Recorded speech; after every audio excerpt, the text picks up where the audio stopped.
Welcome. This is Spotlight. I hope you're having a little fun with these stories, pastor's old stories. So they've asked me to tell stories of answers to prayer, and we're weaving in some of the theology, maybe of how they work. We don't want to do stories that then damage the character of God. So let's do the best we can. But here's one that I have loved, and I don't know this person, but I read the story and have told it a few times around the world. The family were missionaries in the day behind the Iron Curtain. So you couldn't get there easily. There was going to be a challenge of getting stuff through customs to them. But he wanted to go visit them. So he was in Chicago or wherever he was. And it's not going to be immediately. He's going to be a few months before he ends up with them. But he wants to do something for them. So he's in the hallways, aisles of a market. And he says, God, help me choose something that they will enjoy, but that I can get through the customs. He doesn't know what that will be. So he just takes stuff off the shelves, puts them in the bag, really pretty much forgets all about it, goes on his trip. 6 months later, he's finally at their house.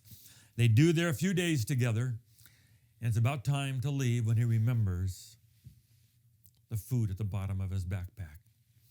So there's a couple teenage girls that are in the family, and he says, this probably be the wrong thing to ask, but just in case, you've been here a long time, and I know you can't get everything that you would like. Is there one thing that you just have missed, really missed, that if you could just have one thing, that would be it? Oh, they said, Reese Buttercups.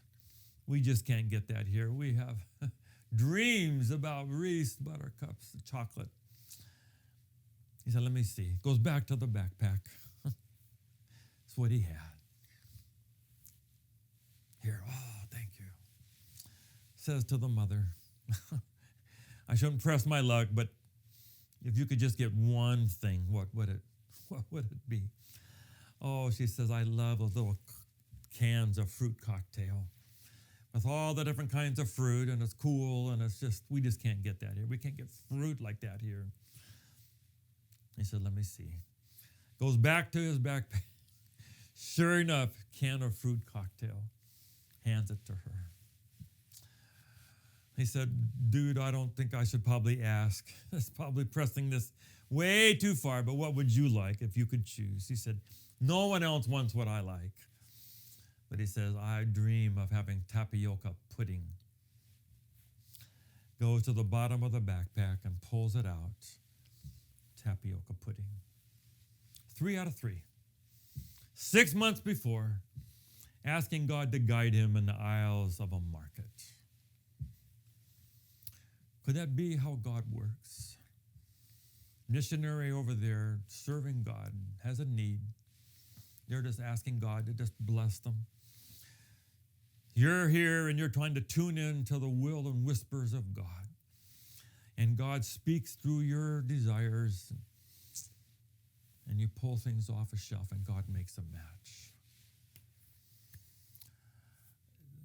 It seems to happen an uncommon number of times. We don't see a lot of stories of people rising up from being paraplegic or from liver cancer and certain things. But there's a lot of these kinds of stories where one Christian is over here, another Christian is over here, and they're both praying, and one has a need and one has an answer. I use the World Wide Web as sort of an example. We have a certain number of servers in the world. And if you ask a Google question, you can get 1 million hits in a second.